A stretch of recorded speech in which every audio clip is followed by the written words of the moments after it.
आज हम ITC imperial tobacco company का स्टॉक रिव्यू करेंगे और जानेंगे कि आईटीसी में आपको इन्वेस्टमेंट करना चाहिए कि नहीं करना चाहिए।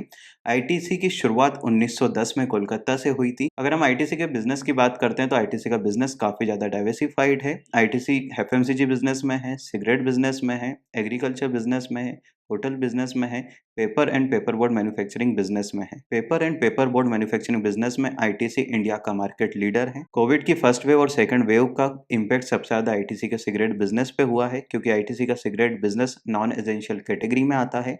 और आईटीसी के पूरे प्रॉफिट की बात करते हैं तो मोर देन 50% प्रॉफिट आईटीसी को सिगरेट बिजनेस देता है। कोविड की वजह से आईटीसी का सिगरेट बिजनेस ट्रैक से थोड़ा हट चुका है और अब 3 ऐसे पॉइंट है जो आईटीसी के सिगरेट बिजनेस को वापस पे ट्रैक पर ला सकते हैं। अगर हम सिगरेट कंजप्शन पैटर्न की बात करते हैं तो इंडिया में सबसे ज़्यादा सिगरेट कंजप्शन रूरल इंडिया में होता है। वहाँ पर आईटीसी ने काफ़ी हद तक कंज्यूमर को बीड़ी से कन्वर्ट कर दिया है मिनी सिगरेट में।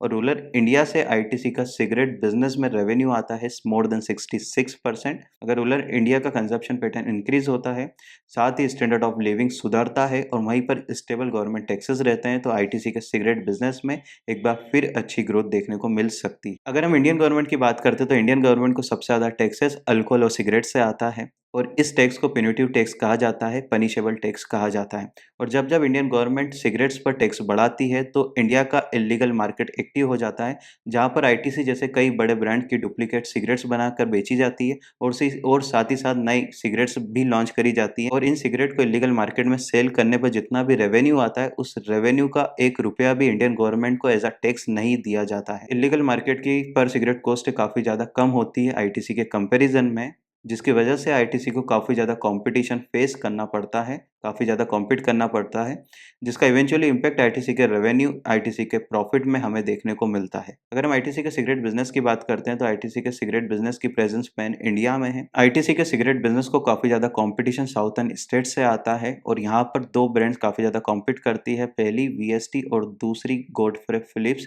जहाँ से आईटीसी को काफ़ी ज़्यादा कंपटीशन फेस करना पड़ता है, जिसकी वजह से आईटीसी के सिगरेट बिजनेस के रेवेन्यू में थोड़ा सा इम्पैक्ट हमें देखने को मिलता है। अगर हम आईटीसी के सिगरेट बिजनेस के रेवेन्यू की बात करते हैं पिछले 3 साल की, तो 33% की हमें ग्रोथ देखने को मिली है ईयर ऑन ईयर। ये एक हेल्दी नंबर है।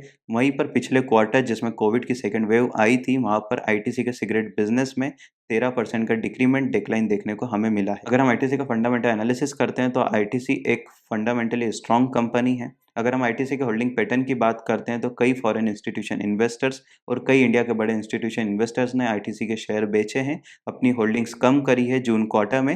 वहीं पर इंडिया की कुछ म्यूचुअल फंड कंपनीज ने आईटीसी में इन्वेस्टमेंट करा है जून क्वार्टर में। अगर हम फाइनेंशियल रेशियोज की बात करते हैं, आरओसीई की बात करते हैं, रिटर्न ऑन कैपिटल एम्प्लॉयड की, तो आईटीसी का आरओसीई है 31%, जो कि एक हेल्दी नंबर है। अगर हम लास्ट क्वार्टर का कंपैरिजन पिछले कुछ क्वार्टर से करते हैं तो आईटीसी के प्रॉफिट में हमें थोड़ा सा डिक्रीमेंट देखने को मिला है। जो ग्रोथ हमने एक्सपेक्ट करी थी वो नहीं मिली है, जिसका मेन कारण है रॉ मटेरियल की कॉस्ट में इंक्रीज हो जाना, रॉ मटेरियल की कॉस्ट में इन्फ्लेशन आ जाना। आईटीसी का एफएमसीजी बिजनेस काफ़ी अच्छा परफॉर्म कर रहा है कोविड में भी।